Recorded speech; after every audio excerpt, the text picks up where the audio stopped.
fallible.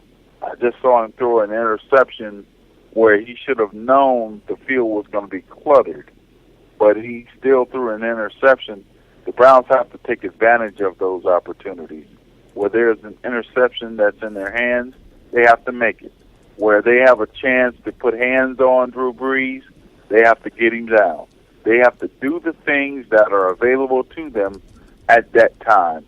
They got to meet the moment if they're going to beat New Orleans. Because if they don't, they're going to be probably looking at 0-3, quite possibly.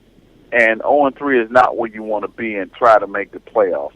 Because let's face it, where they want to be is in the playoffs. They don't want to be getting better and not in the playoffs. They want to be in the playoffs and get better in the crucible of that tournament. So they have to meet the moment. They have to play in a way that obviously benefits them, but no doubt about it, they're going to have to get things to where they can take advantage of every opportunity. And if they do that, I don't worry about the wins and losses, because the wins will come. And you bring up a good point. I was going to talk to you about the running attack, and perfect that you bring that up, because even before, people talk about the second half and Pittsburgh lightening up a bit, and of course there's some of that, although once the ball starts rolling downhill, it gets harder to try to slow that down if you're the Pittsburgh defense. But even before that, they were able to run the ball. As you said, even Tate was over 6 yards a carry before he went out. A lot of the focus was going to be on Ben Tate because he was the new toy in free agency, but we had talked a lot about both West and especially Crowell. I mean, when they signed him, unsigned, I said, I'm telling you, this is the biggest one of the offseason right here, man. This is under the radar. People really slept on him. And, of course, it's easy to jump because he scored a couple of touchdowns, but you could just see what has a lot of people intrigued with him. So Tate's already out, going to miss 2 to 4 weeks here early on, which was the knock on him, is that he's injury prone. But both of those guys now. And I think when you talk about beating the Saints, that's how you do it, is you chop the game in half. You've got to cut a lot of time off of that clock because they're going to score on you. They're going to score a lot of points. It's an up-tempo offense, and that's going to be a steady dose of Weston Crowell there, one after another. Yeah, that's right. And they're going to have to be efficient, and they're going to have to lock the flow of the game. If they can do that, then they'll be in good stead. But remember what happened in 2010. Unexpected things happened that led the Browns to winning, especially when they were coming off, they being the Saints, coming off a Super Bowl win, and David Bowens gets 2 pick sixes. The pressure on the quarterback was just crazy good. Colt McCoy played a clean, good game. Peyton Hillis ran the football. All the things that had to happen happened for them to win that game, and it happened because they took advantage of every opportunity. It's the same thing again today. So on Sunday, the Browns are going to have to take care of every opportunity, run the ball well, play great defense, and to have a chance to win. What do you see? I guess I'll put on you. Obviously, it's no science here, but you said you don't think it's going to be enough. But home opener, it's always been a struggle for the Browns. The opponent makes it no easier. How close do you think the Browns make it? Obviously, you said you think it's not going to be enough, but how do you see this one turning out? Well, I think it's a 7-point game. For me to say that is 2 factors. One, the defense will play better than we thought, and 2, the offense will play better than they thought, or than we thought, or than I think they will. But here's the thing. They're going to have to get those unexpected plays, either in the running game or in the, not the running game, the special teams are going to have to contribute. I think the defense may have to score a touchdown, something unexpected, which puts them closer to the final score than before. And they're going to have to get a fast start on offense and play a clean game. I can't stress that enough. They can't help the Saints beat them. They have to play a clean, error-free, efficient little over their heads game to have a shot. And how about this for a person? They've got to score at least, I think, 35 points in order to win. That's about it. That's pretty close to the number I've got, too. They're definitely going to have to play 4 quarters and put some points on the board, and I'll tell you what, it'll be interesting to see. The Saints, as we brought up, I see Vashon in the chat room, some of the weaknesses here play into it. They're not as good away from home. They're not as good outdoors as well. I'm curious if the momentum that you feel as a team in the second half, even though you lost, if the Browns were able to take that into practice this week and clean stuff up. Every team tells you that's what they're doing. We've listened to Browns teams say it for 15 years and then go out and play just as bad the next week and then play worse the week after that. But I think if that happens, I'm very interested, because I think if so, I'm with you. I do believe it. It will take a lot of work, and as you said, you absolutely turnovers or bad offensive possessions and 3 and outs, and you got to get off the field too on third down. Lord knows you can't give Drew Brees extra chances, Yeah, that's precisely right. That's why I say clean. There can't be any penalties. There can't be any missteps. This is going to have to be as straight-laced a game as they've played in their return to the National Football League in '99. No mistakes allowed if they want to beat the Saints.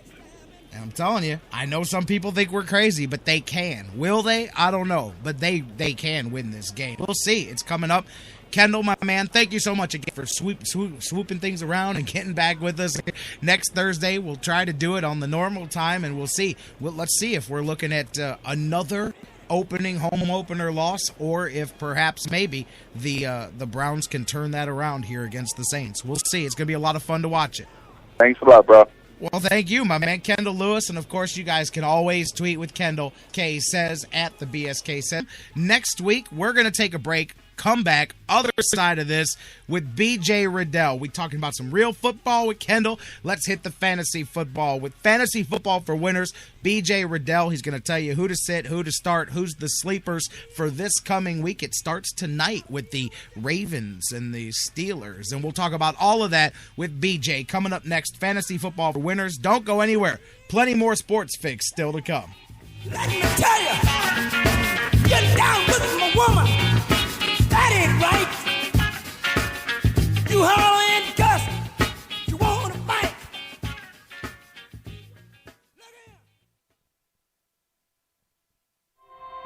There's something kind of about a kid that's never played baseball. Throwing you the best sports commentary in town. The Sports Fix. It's an addiction. The Sports Fix. We'll be right back. Portions of the Sports Fix brought to you by Quick Lane at Valley Ford Truck, home of the low price tire guarantee. quicklane.com/Valley Ford Truck. There's heritage, and then there's birthright. The passing down of important things. We're talking about something deeper than nostalgia. We are proud. The C is for Cleveland and courage and comeback. No matter who we are before, when we put it on, we stand on common ground. This season, it's about unfinished business. Get ready. Here comes the Tribe. Let's talk about the X's and O's of family entertainment. Every parent in Ohio knows the importance of being able to draw up an activity that'll get you out of the house for a couple of hours. But it needs to be affordable. It needs to be family-friendly. Above all, it needs to be fun. Now, let's talk about high school sports. Bang for your buck, school sports provide the perfect game plan for your family. You'll enjoy all of the drama and excitement competitive sports offer. You'll be supporting the future leaders of our community in a meaningful way. Best of all, you can take the entire family without breaking the bank. Heck, you won't even dent it. Now, enough chalk talk. Let's get out there and see what's playing at the high school in your community. School sports. Good for our kids, good for our community. This message presented by the Ohio High School Athletic Association and the Ohio Interscholastic Athletic Administrators Association. This is Josh Tomlin of Cleveland Indians, and you're listening to the Sports Fix. Now, back to the Sports Fix.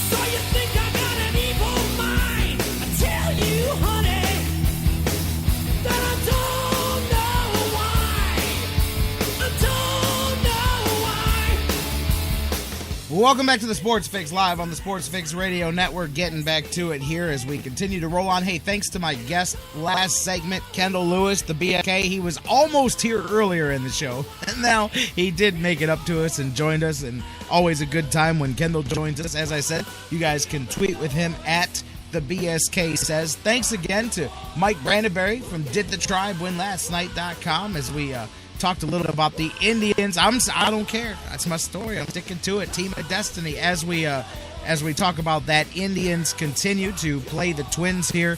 Last score I had was 7-1. You guys let me know I'm off on that, but the Tribe rolling on that one. Corey Kluber, a couple of hits given up, 3 hits, 1 run, 4 Ks through 5 innings. So I'm making 6 innings here so far. He's in the 6th inning. Is Corey Kluber. 7-1.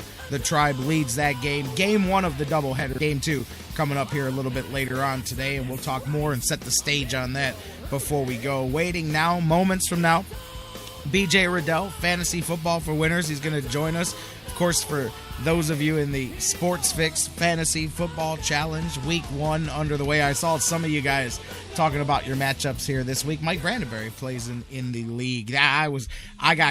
I got in my first one. I'll tell you, it's all good, man. Already making some tweaks and some changes. That's the fun of it. But you guys, the fun has already begun there. I was telling BJ last week. I talked to some people off the air too. I said, let me tell you the world I live in.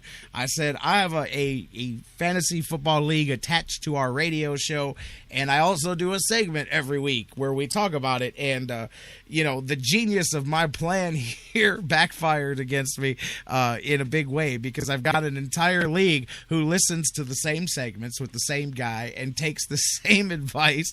And then you could see it in our draft, man. You could just see so many people that were on the same page. They may have been, within a few picks of each other on stuff, but there was so many times that I said, man, I was joking last week with BJ. I said I need to have my own separate guy that I don't put on the air here, because the trade secrets are out there. But it's fun, and it makes it a good time. And we've got, I play in a couple of different leagues. And the other ones that I play in, they're shallow. And I mean, they're 8-team leagues. They're shorter rosters. Everybody's a star. I mean, you got star players on the bench. To me, I don't know. There's not a whole lot of challenge to that. That's more of just throwing darts at a dartboard, picking which guys are going to have a good week, because everybody's top guys. If you look, the league that we play in every year, it's 14 teams deep. It's 16 players on each team. It's a deep roster pool, that's for sure. And it makes it a lot harder. It makes it a lot harder because the bottom half of your rosters are much more in flux, much more like the real thing. Anyway, so I think it's a good challenge. It's early on, and 216-539-7535, the number to call as we wait for BJ Rudell. I'll open up the phone lines here a little bit. The whole show the timing has been thrown off askew here, but keep the conversation rolling on Facebook and Twitter and email. Speaking of, I saw Joe. I told you guys, I see he's in the chat room now. Hit us up and asked where the chat room was. For those of you that don't know, it's on Mixlr. I know some of you use that little by little, really. A lot of the people, although there's nearly 2,000 followers of us that listen there on Mixlr at various times throughout the day, a lot of the live audience finds the other places. And I don't know if Mixlr's caught up, but I know that there's better platforms as far as your different phones and your different devices for using Spreaker and TuneIn and some of the other sites. But Mixlr.com, Mixlr.com. I guess I never really plugged that. I always say the chat room. Joe tweeted me, said, I hear her talk about this chat room. Where does said chat room exist? I never really tell you guys where to go. Mixlr.com, Mixlr. That's a place that you can listen to the show. Actually, what a lot of guys do now, especially because the audio on TuneIn is crystal clear. On several of the sites, Spreaker, very good audio as well. Mixlr, pretty good, but they tell me that it cuts out